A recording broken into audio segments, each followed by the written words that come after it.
I've been everywhere, man. I've been everywhere, man. Across the UP Fair, man. I breathe. Hi, this is Jim Islip with MSU Extension, and this is What's Up at Uprec on February 22nd, 2021. Today we'll have a walkthrough tour of the North Farm with Allison Stawara.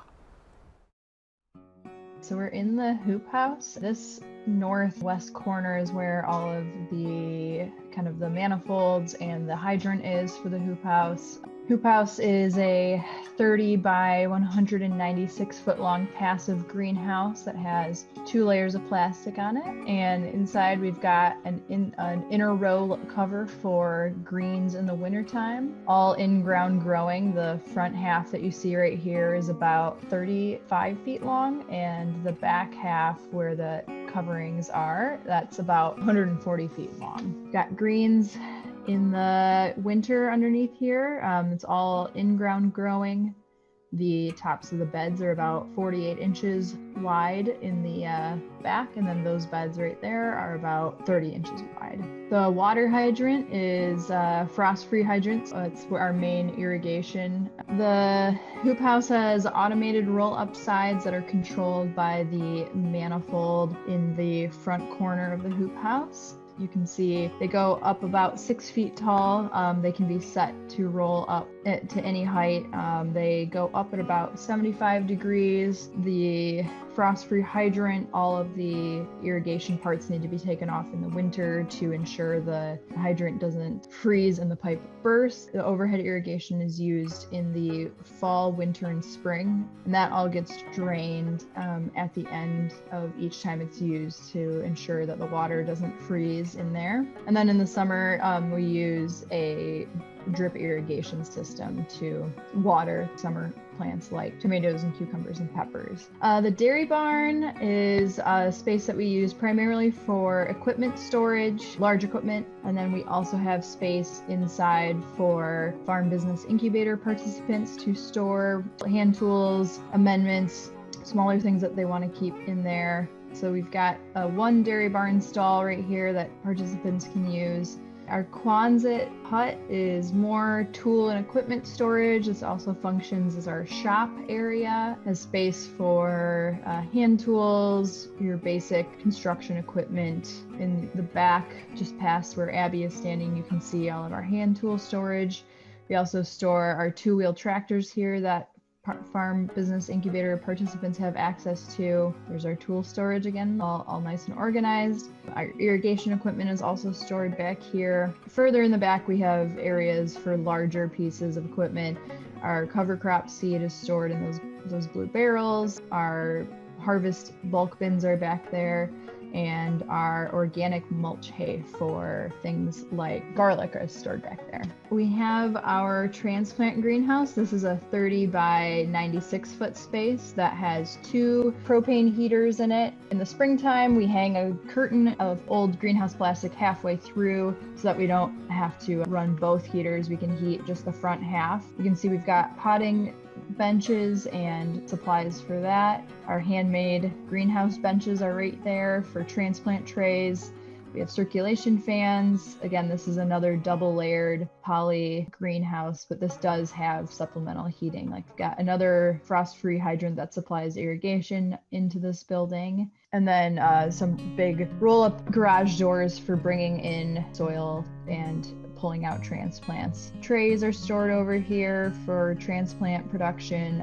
We usually reuse those a couple seasons in a row while sanitizing them between uses. We also have our germ chamber. We do have an automated watering system in the greenhouse and a variety of tools, including soil block makers. We have a variety of different sizes for our needs. We use old polycarbonate cut into tray-sized pieces for our soil block. And then our germ chamber, which runs off of a little just galvanized tank with a water heater in it that's attached to a thermostat, and also has a stock tank automated waterer in there, so it keeps it full the whole time, heats it up, and you have a nice humid, warm area to start transplants in. There's our heaters again that run off of a propane tank, and then we also have some temperature monitoring equipment.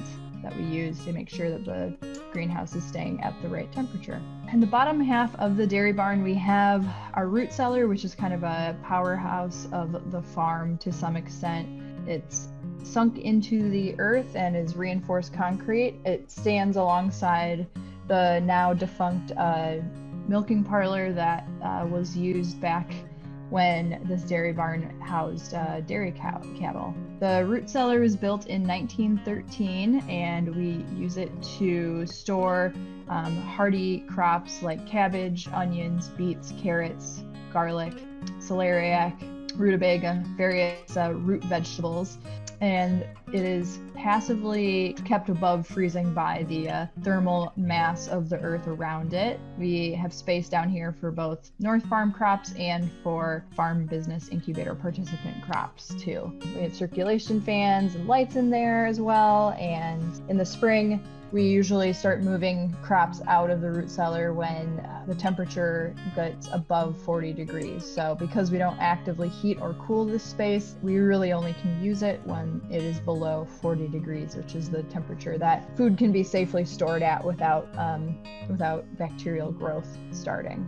We've got a nice setup down there for winter packing of root vegetables, and we have a thermometer to monitor the temperature down there. All right, we've got our Grange, which is our packing facility for the farm, both the farm itself and the business participants. We've got hand tools, 2 different hose bibs on the wall, and different sinks and bins to wash produce in.